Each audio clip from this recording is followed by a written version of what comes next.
today. So ngayon ang aking tutorial is all about Loom. So paano ba natin makukuha yung ating Loom? So punta lang tayo sa browser, then type natin yung loom.com.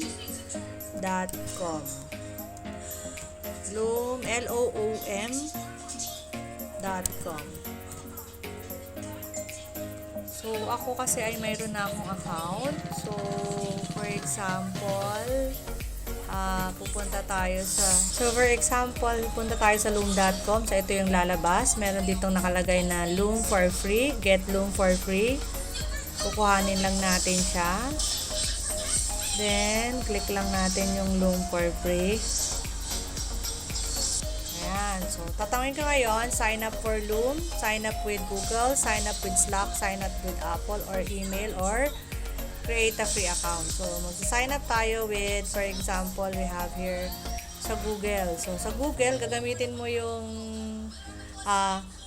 yung DepEdQC mo, or either kung meron kang deped.gov.ph, kasi mag-a-apply tayo for Loom Pro or Loom na free for education, yung libre para sa mga teachers, kasi mas maganda yon. So, gagamitin mo lang yung account mo na mayroong proof na kayo ay teacher. So, ayan. So, for example, nakapag-sign in na tayo. So, ito na magiging itsura ng ating Loom pag ating nabuksan. Saka ito, pakita ko sa inyo yung account ko. Click ko lang yung account ko. Account settings ko. Click natin yung account settings. So, yung aking plan, click ko yung plan kasi nag-apply ako for Loom Pro. Ayan. Loom Pro free for education. So, i-apply nyo lang yan. So, magiging libre na sa inyo yung Loom Pro. Loom Pro. Ayan. So, click lang natin yung ating Loom. This one pala. So, makikita lang natin dito yung ating mga recordings. So, sa folders ko I have 4 recordings na meron na ako. So, paano ba siya gamitin? So, click lang natin. For example, naka-sign in lang tayo dito. So, ibig sabihin, active yung ating account. Then ako naglagay ako ng extension na Loom. So, naglagay lang ako ng extension. Alam naman natin kung paano mag-add ng extension sa ating Chrome para mas madali. So, yun lang ang gagamitin ko. Basta naka-sign in, nakapasok lang yung aking account at di ko siya sinasign out. So, X ko na to. So, for example, gagamitin natin yung ating Loom Pro. So, kiklik ko lang tong aking extension na nasa Chrome, Google Chrome. So, click ko lang siya. Tapos, ayan, naka-sign in po ulit ko lang ako. Nag-out kasi ako kanina. So, sign in lang ako. So, eto na siya. Ayan. So, ito yung lalabas. Ito yung lalabas sa ating Loom. So, pag kinlik mo yan, meron ka ditong mga pagpipilian. So, ito yung mga pagpipilian mo. You will record screen. Okay, screen plus cam. So, kung makikita nyo dito, dito yung aking camera. So, yung camera ko, it can be, wow, ang pangit ng aking So sorry, madilim na. So, yung cam natin, pwedeng 3 different sizes. So, ganito kalaki, pwede naman click natin nitong pangalawang size. So, magiging bigger siya or the other one. So, ayan. So, ganyan kalaki yung ating camera. So, piliin na lang natin yung maliit para hindi naman ako masyadong abala. Ayan. So, pwede namang may camera kasi screen plus cam yung pinili ko. Or pwede rin naman na click lang natin itong screen. Pag itong screen, ang makikita lang natin dito ay yung picture. So, kung gusto nyo, ayaw nyo rin makita yung picture nyo, kiklik lang natin itong X. So, wala na siya ngayon. So, ito, makikita nyo to. Para hindi ito makita, ikiklik lang natin itong triple dot to hide. Ayan. So, yung triple dot, hindi na makikita. Pag kinlik mo to, mag-open agad ng menu. This one naman is the camera settings. Ito, ika-cancel mo yung recording. So, ibig sabihin, yung ni-record mo, hindi siya masisave. So, kapag finish ka na ng pagre-record, yung sa dulo dito yung pipindutin mo. This one naman is the pause. So, ito, start ng recording. Pwede ka dito mag-start ng recording or dito ka mag-start ng recording. The last one naman is camera lang. So, pag kinlik natin to, camera lang yung makikita. So, for example, yung camera settings natin, ito, camera lang yung i-video nyo, yung sarili nyo lang. Okay? And then, click lang natin yung microphone. Ayan. So, para yung microphone ay active din siya. So, meron siyang microphone. Kapag hindi nyo nilagyan ng microphone, ibig sabihin, nagre-record lang kayo ng video, pero walang audio yung video nyo.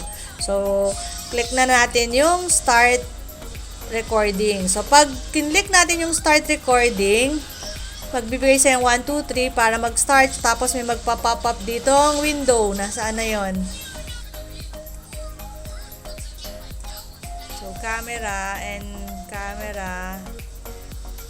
So, camera and ayan. Gamitin natin. Then, click natin yung start recording. So, ayan. Makikita nyo yung magpa-pop up yung window na to na nakalagay dito, your entire screen. Kapag kayo ay mag-record ng buong screen nyo, lahat ay makikita. Ang gagamitin nyo is your entire screen. Kapag naman specific or isang application window lang yung gagamitin nyo, i-click nyo tong application window. Tapos, sa mga lahat ng files or windows na nakabukas sa inyo, pipiliin nyo dyan kung alin yung i-record nyo.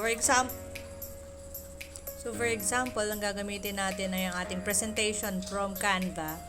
So, gagamitin natin yung Loom in order for us to record it. So, click lang natin yung Loom. So, click natin yung Loom. Ulit. Pindot ko. So, pag kinlik natin yung Loom, lalabas dito yung bagal. Ayan. Lalabas yung screen plus cam. So, makikita dito yung mukha natin. Again, that one. Meron siyang 3 sizes. Pag kinlik mo to, lalaki. Pag kinlik mo to, mas lalaki. O, di ba mas nakakatakot? Ayan. So, paliitin na lang natin siya. Ayan, palit. So, pwede naman din siyang i-hide. Click lang natin to. Or, pwede namang click natin yung screen only. So, pag kinlik natin yung screen only, tapos kinlik natin yung ating, teka lang, click natin to. Screen and cam. Focus lang natin ulit yung ating camera. Ayan. So, pag kinlik natin yan, ayan. Pag kinlik natin yung screen only, lalabas yan yung picture lang natin. So, pwede naman din yung picture lang natin. Pwede rin namang hindi. Pwedeng with screen and cam. Ayan.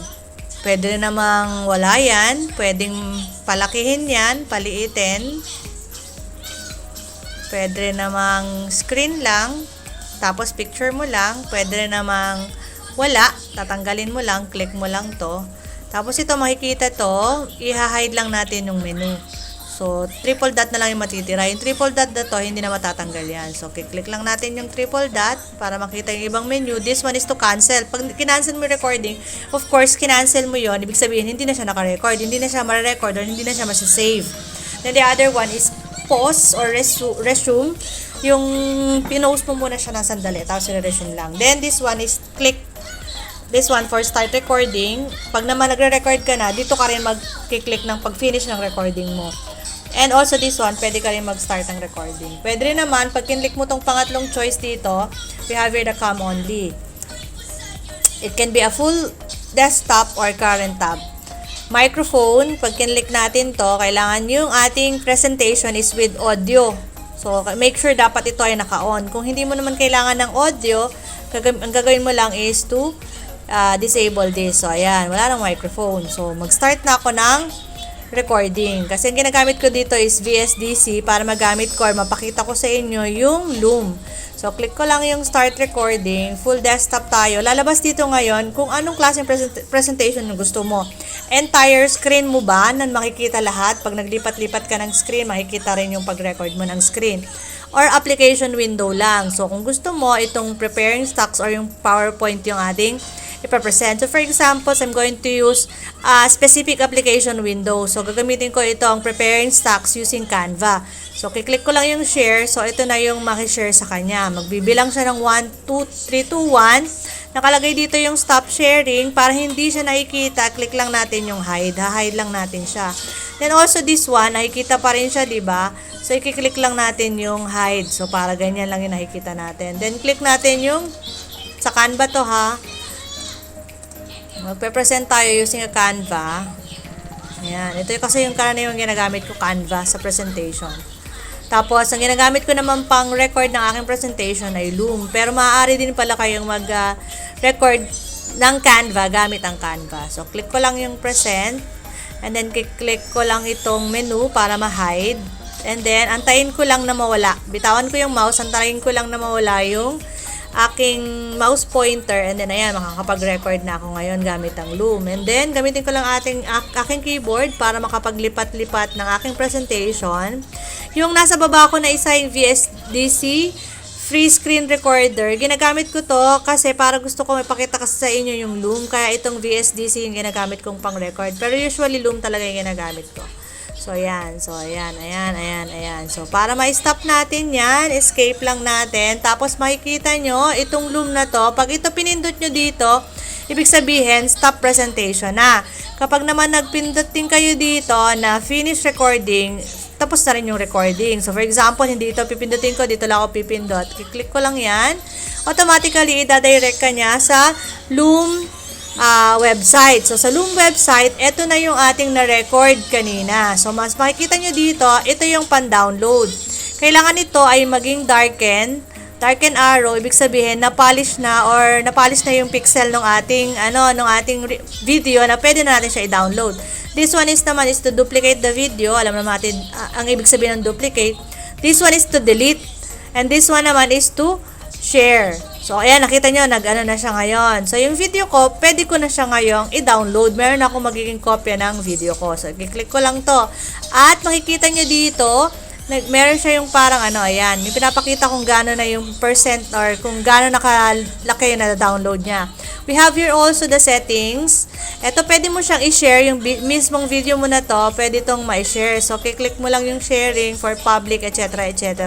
Kayo na lang mag-explore. Pwede kayo mag-invite ng people or mag-add ng password para certain people lang yung makakapanood ng video nyo. Editing your video in Loom, ito yung settings niya. Explore nyo na lang din yung settings. Ayan, ito yung mga settings. Pwedeng mag-comment ba, etc. Also, meron din ditong trim. So, for example, nag-record kayo, yung bandang unahan, tsaka yung bandang hulihan, hindi polished. So, you can trim this one. Call to action, then custom thumbnail. Kasi itong Loom, pwede nyo mismo ito na yung i-share nyo sa mga estudyante nyo or pwede nang ito mismo yung i-upload nyo. Pero kasi gumagamit pa ako ng ibang video editor para ma-polish talaga yung aking video kahit papaano. Konti lang namang polish. Hindi naman kagandahan. Di pa rin ako professional when it comes to video editing. So, yun lang po kung paano natin magagamit ang Loom. So, as you can see, na-download na yung aking video ng Loom. Kiklik ko lang to. So, na siya? Copy na siya. Wait. Copy na siya as MP4. Ayan. MP4 na siya. Video na siya. So, ganun lang po natin maaaring gamitin ang Loom. Makagandahan nito kapag tayo ay Loom Pro. Ang Loom Pro kasi is unlimited yung ating record. Unlimited din yung pag-record natin ng video. Unlimited yung time. Hindi katulad ng Screencastify na kapag free account ka lang is 5 minutes lang pwedeng mag-record. Ayan. So, mas maganda itong Loom. So, kahit ilan yung video na gagawin mo, kahit ilang minutes din yung video na gagawin mo, hindi ka magkakaputol-putol. So, yun. Ito ang kagandahan ng Loom. So, sana mag-apply kayo ng Loom for education para ma-explore nyo rin yung Loom Pro. Thank you everyone for watching.